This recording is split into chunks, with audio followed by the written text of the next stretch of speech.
কথা কয়েকদিন ধরে ফেসবুকে দারুণ ভাবে বেরোচ্ছে। কথাটা কি জানেন? বলছে কয়লা খেলি, গরু খেলি, খেলি নদীর বালি, শেষ পর্যন্ত মা বোনকে খেলি, বলছে সন্দেশ খালি। এই কথাটা দেখবেন দারুণ ভাবে বেরো। মা বোনেদের কান্না দেখেছেন? যারা ফেসবুক দেখেন তারা দেখেছেন কোন রাজত্ব বাস করছেন আপনারা? আজকে কারা সব নামও সাংঘাতিক, শিবু না বিশু হাজরা কি একটা নাম বটে। আবার একজন আছেন সেই সব লোকজন সব ডেকে পাঠাতে, কানতে কানতে মেয়েরা বলছে যে প্রতিদিন বেঁচে বেঁচে সুন্দরী মহিলাদের ডেকে নিয়ে যেতে। আবার একজন মহিলা বলছেন তৃণমূল পার্টি অফিসে ডেকে নিয়ে যেতেন, সন্ধ্যেবেলায় ভোরবেলা সব ছেড়ে দেওয়া হোক। কোন রাজত্বে বাস করছি আমরা? যারা তৃণমূল করেন তাদের বলি, আপনাদের লজ্জা হয় না? আপনাদের বাড়িতে তো মা বোন আছে, আপনাদের বাড়িতে তো কন্যা সন্তান আছে। আজকে সন্দেশ খালিতে কি চলছে কতদিন ধরে আপনারা একটু ভাববেন না? আজকে লজ্জায় ঘৃণায় যে কোনো মানুষের আজকে মাথা নিচু হতে। আমরা পশ্চিমবাংলার মানুষ, কমরেড, এসবকে ভাঙতে হবে। যার জন্য দেখলেন ছুটে এসেছেন স্মৃতি ইরানি, তিনি আবার গতকাল বলছেন এর মধ্যে হিন্দু মেয়েদের ওপরে আক্রমণ করা হয়েছে।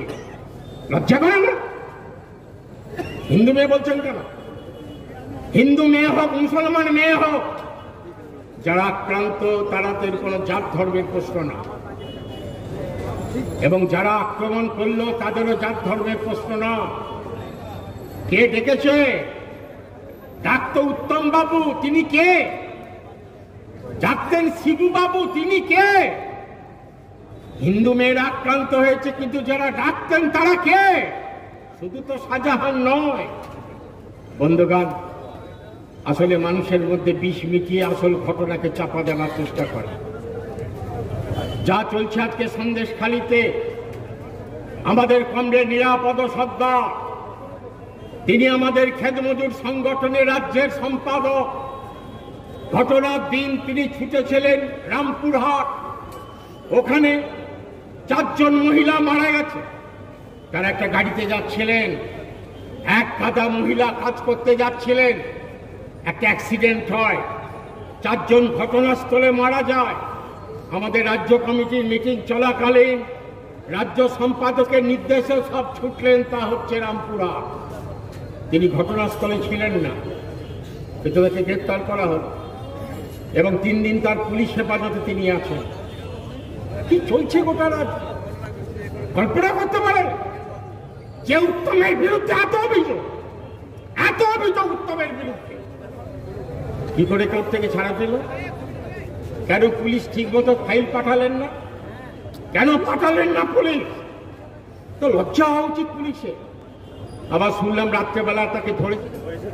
গোটা পশ্চিম বাংলা জুড়ে কি চলছে? মমতা ব্যানার্জির ক্যাডার যদি হন, তাকে সাসপেন্ড করার পর টিভিতে বারে বারে বলার চেষ্টা করছেন সাসপেন্ডের পর উত্তমকে গ্রেপ্তার করা হলো।